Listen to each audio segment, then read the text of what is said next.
Una vez que hemos recibido al Señor Jesucristo como nuestro Salvador personal, pues sin duda alguna que iniciamos con esa etapa, ese proceso de crecimiento espiritual, de tal manera que nuestra mira debe estar en llegar a la estatura del varón perfecto.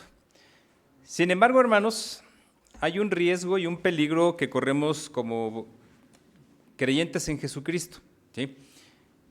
Es el sentir que nosotros somos los buenos y los demás no lo son. Es decir, que los demás son pecadores y que nosotros no. Que nosotros sí nos portamos como tales, como hijos de Dios, y hacemos las cosas que Dios nos pide. Los demás fallan, los demás se equivocan, los demás pecan. Pero, hermanos, eso no es lo que el Señor nos está pidiendo, sino todo lo contrario. El Señor quiere que reconozcamos que nosotros somos pecadores. Sí, hemos sido redimidos por la sangre de Jesucristo, pero al final de cuentas, nuestra naturaleza pecaminosa todavía está ahí lacerándonos y carcomiéndonos como una gangrena o un cáncer. Y va avanzando si nosotros no hacemos lo necesario para evitar eso. Por eso es importante que nosotros entendamos que también nosotros podemos caer, que también nosotros podemos tropezarnos y caer hasta lo más bajo. Pero claro, quedan palabras como las del Salmo 113, donde dice que hemos caído hasta el muladar, y de ahí el Señor nos levantó y nos sentó con los príncipes de su pueblo. Y en ese sentido, entonces, tenemos que pensar que nuestra vida, hermanos, no debe ser una vida donde yo me sienta lo mejor que los demás, que me sienta el mejor que todos. No, al contrario. Jesús dijo, el que se quiera hacer grande, se tiene que hacer menor. El que quiera sentirse lo mejor, no, tiene que servir. Y en ese sentido, entonces, vemos el pasaje que hemos leído, 4 versículos. Híjoles, un poquito complicado, pero hay alguna enseñanza aún en estos 4 versículos. Y precisamente lo primero que nos plantea, hermanos, el Señor Jesús es nuestra realidad. Dijo Jesús a sus discípulos, imposible es que no vengan tropiezos. Todos tenemos tropiezos. Todos estamos expuestos a caer. Y eso, hermanos, lo vemos hasta en ocasiones cuando vamos caminando por la calle. ¿Cuántas veces no les ha pasado que se tropiezan porque no vieron algo, un objeto que ya los hizo tropezar? En ocasiones puede ser que ustedes se vayan hasta el suelo. En ocasiones puede ser que traten de mantener el equilibrio y no caigan. Pero todos en algún momento dado tenemos tropiezos. Es interesante que el original griego para la palabra tropiezo es escándalo, ¿sí? Y la palabra escándalo en el griego significa poner trampas. No es admirarnos, porque nosotros lo llevamos al punto de admirarnos, no, sino es ponerle trampas a otro. Y en este sentido es por donde va el Señor Jesús. ¿Por qué? Porque dice, imposible es que no vengan tropiezos, mas ay de aquel por quien vienen. Y aquí es donde tenemos que pensar, hermanos, en nuestra actitud ante los demás hermanos. ¿Será que yo soy una persona que provoca que el otro tropiece? ¿Será que yo provoco que con mis palabras el otro caiga? Un ejemplo, porque dirán, bueno, ¿y de qué se trata esto? A lo mejor yo le grito a alguien y eso va a provocar una reacción en el otro. Y me grita más fuerte. Y entonces, pues yo grito más fuerte. ¿Y qué me puede, del grito, a qué podemos pasar, hermanos? A los golpes. Y si no nos detenemos, ¿a qué podemos pasar? A la muerte, al homicidio. Muchos pleitos hacían iniciado, o más bien muchos homicidios hacían iniciado, con una discusión pequeña que fue aumentando y aumentando de intensidad, pasaron a la violencia física y de la violencia física pues culminaron con el asesinato. ¿Cuántas veces no hemos escuchado en las noticias, por ejemplo, de fiestas que hay en algunos pueblitos, de repente empieza una discusión y termina en tragedia, porque no es nada más de 2, sino y todos los que están involucrados, más bien todos los que están presentes quedan involucrados.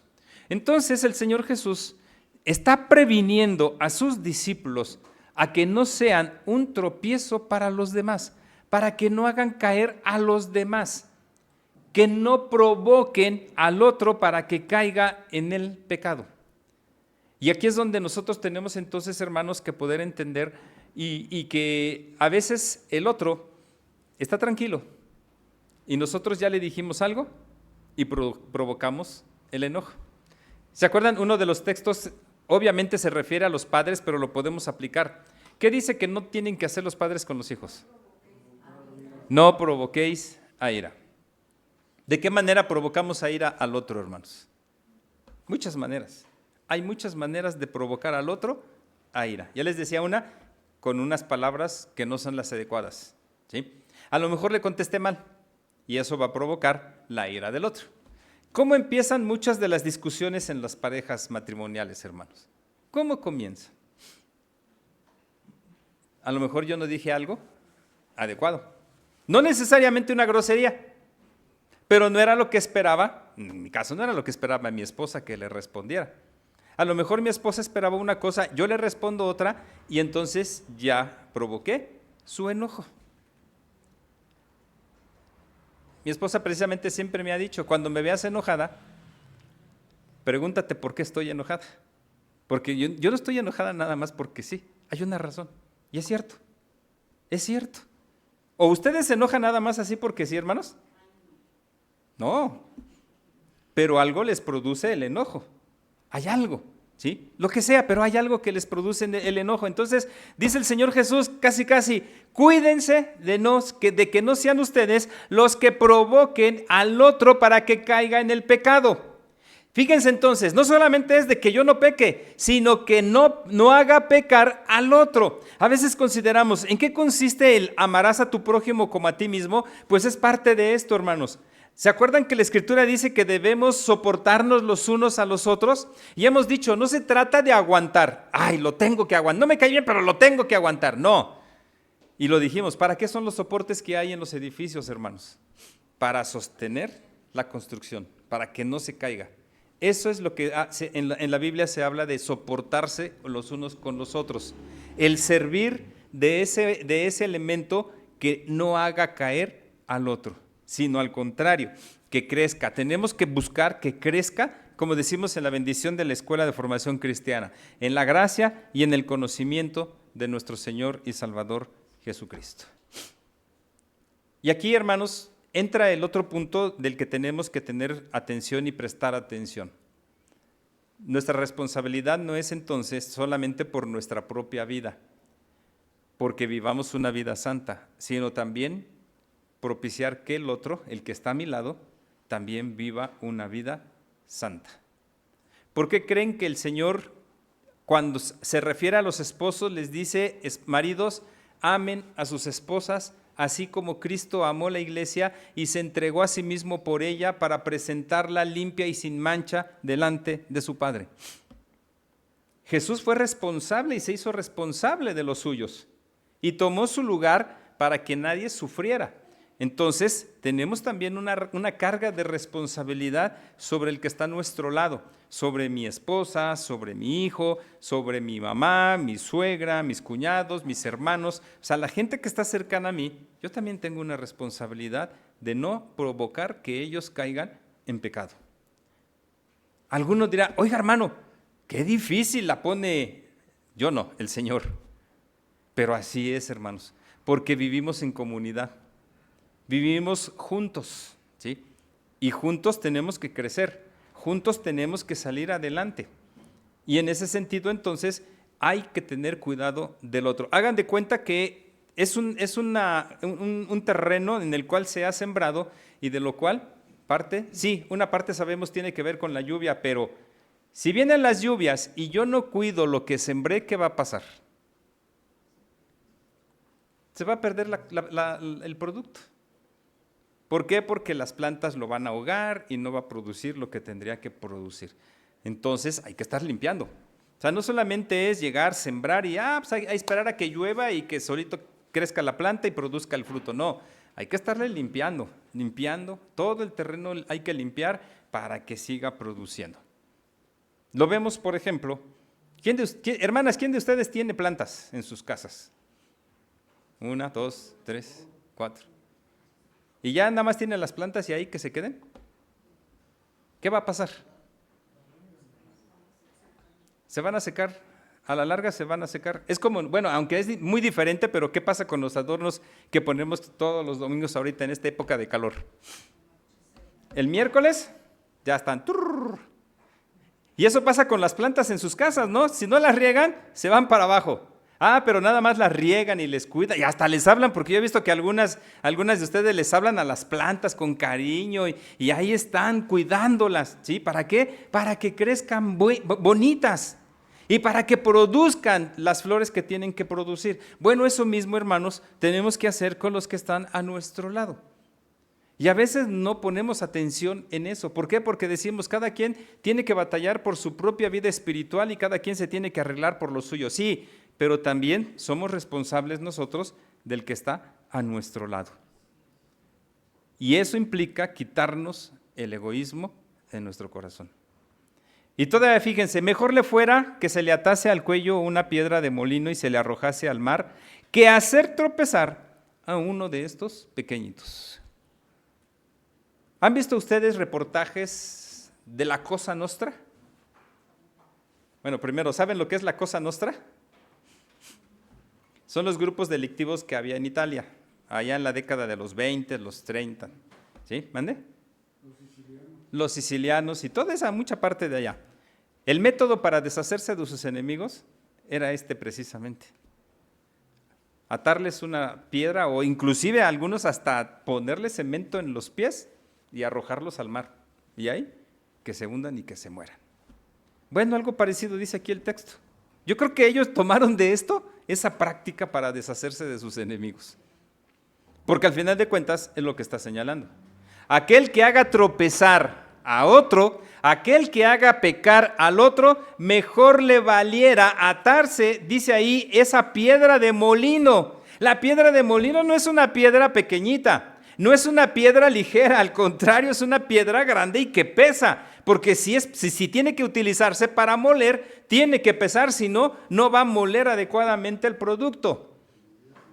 Entonces, más le valiera arrojarse al mar con una piedra que hacer tropezar a uno de estos pequeñitos. Fíjense, segunda ocasión que el Señor Jesús, cuando se refiere a los demás, habla de pequeñitos. ¿Se acuerdan cuál es la otra ocasión de la que menciona este término Jesús?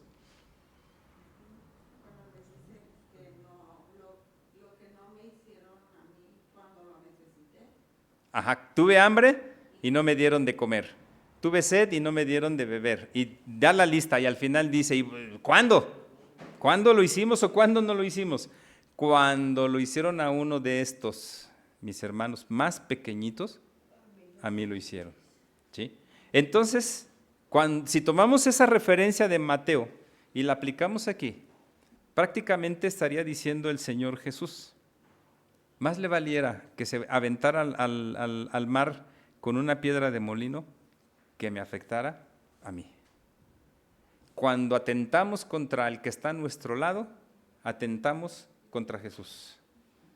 Cuando ofendemos al que está a nuestro lado, ofendemos a Jesús. Cuando provocamos que el otro peque, lastimamos a Jesús.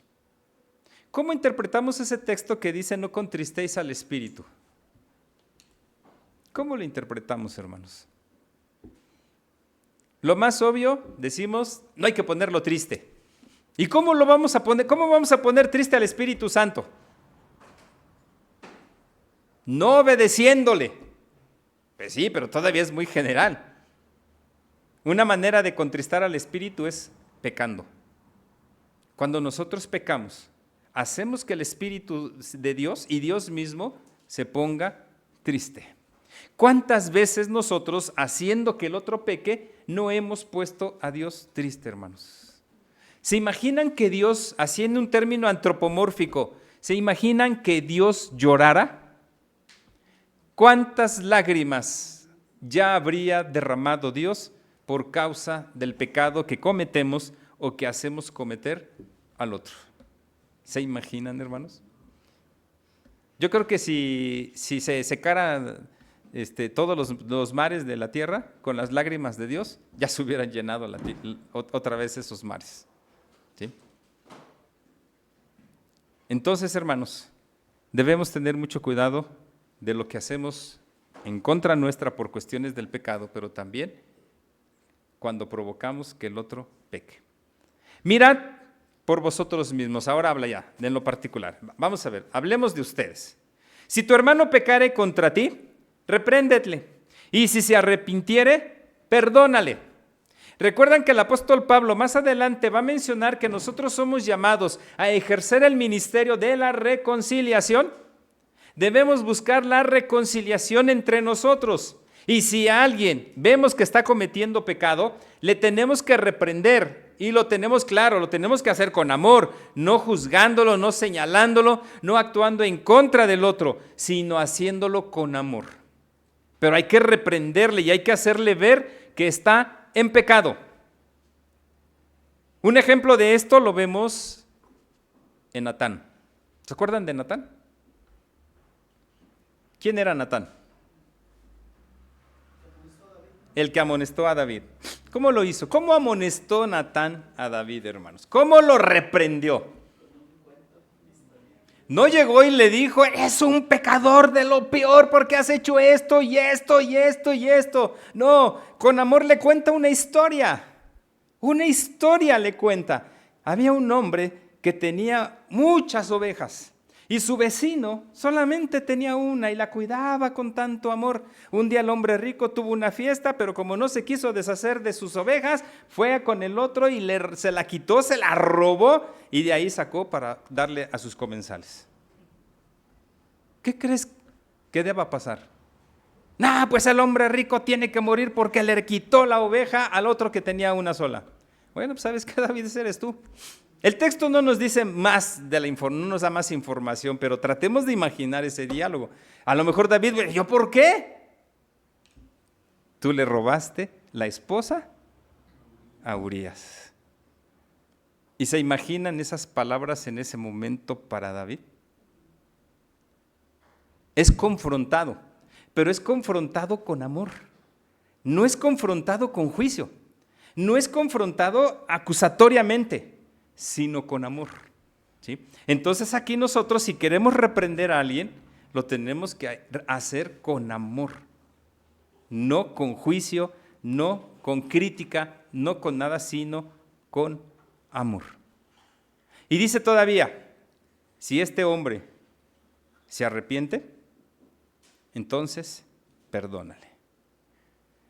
Una máxima que el Señor Jesús repitió, no repitió, sino nos mostró en lo que nosotros conocemos como la oración del Padre Nuestro. Perdona nuestras deudas. Fíjense, perdona así como nosotros perdonamos a nuestros deudores. Significa que si yo no he perdonado, Dios no me puede perdonar. Tengo que perdonar. Tengo que perdonar para que Dios me perdone. Y todavía dice, y si 7 veces al día pecare contra ti, y si 7 veces volviere a ti, diciendo, me arrepiento, perdónale. ¿Cuántas veces dijo Jesús que teníamos que perdonar? 70 veces 7.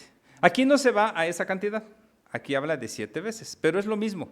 ¿Por qué? Porque ¿será que en el caso anterior de 70 veces 7 tenemos que perdonarle 490 veces porque 70 por 7 son 490 y a la 491 ya no le perdonamos? No. Es un número, una cantidad, porque es 7, recuerden, es el número de la perfección. Si lo multiplicamos por 10, ya una vez comentamos de los pleonasmos numéricos. Es un pleonasmo numérico para hablarnos de una totalidad.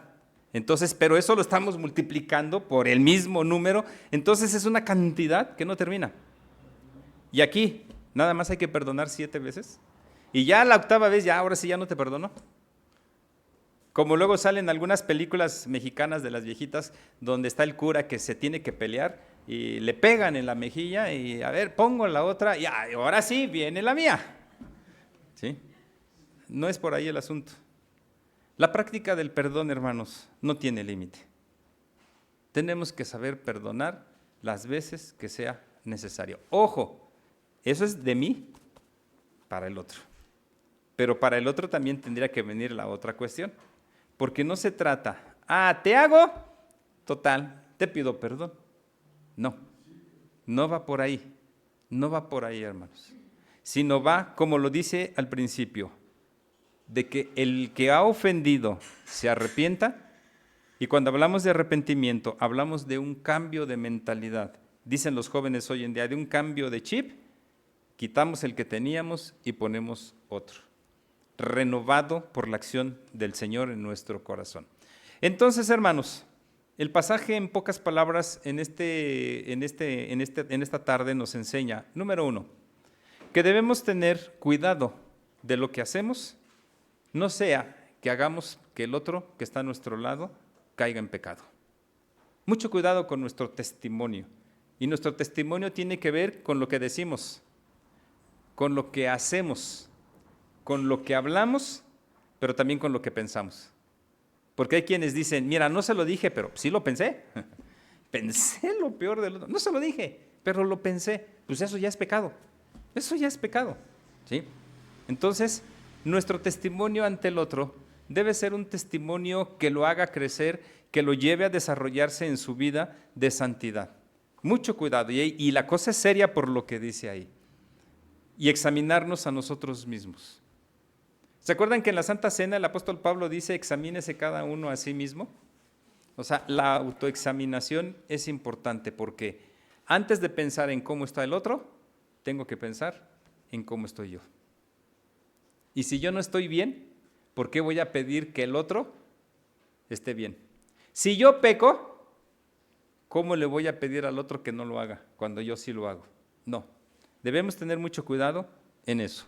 Y sobre todo, como dice aquí, la práctica del perdón, hermanos, es una práctica cotidiana y debe ser una práctica cotidiana en nuestra vida. ¿Por qué? Nada más pensemos, ¿cuántas veces nos perdona Dios? Cada vez que nosotros venimos ante Él y le pedimos perdón, Él nos perdona. Él confía en nosotros. Está bien, me pides perdón, te perdono. Y nos dice como el Señor Jesús, vete y no peques más. Pero, ¿cumplimos con irnos y no pecar más? Ojalá, hermanos, que consideremos esto, porque nuestra vida tiene que afectar de una manera positiva al otro y no de una manera negativa. Porque si afecta de una manera negativa, nosotros tendremos que rendirle cuentas a Dios de eso que provocamos. Piensen en la figura de la atalaya de la que menciona Ezequiel. Eso lo debemos traer a la mente. Si avisamos que viene el enemigo y el pueblo no hace caso y es destruido, la sangre del pueblo no va a caer sobre la atalaya. Pero si no avisa y el enemigo destruye al pueblo, toda la sangre del pueblo va a recaer sobre él. Y pensemos que si yo hago pecar a uno, dicho en forma figurada, su sangre va a ser responsabilidad mía. ¿Queremos que el otro derrame su sangre por nuestra culpa? Ojalá que no. Y ojalá que nos fortalezcamos el uno al otro para que juntos crezcamos en la gracia y el conocimiento de nuestro Señor y Salvador Jesucristo. Amén.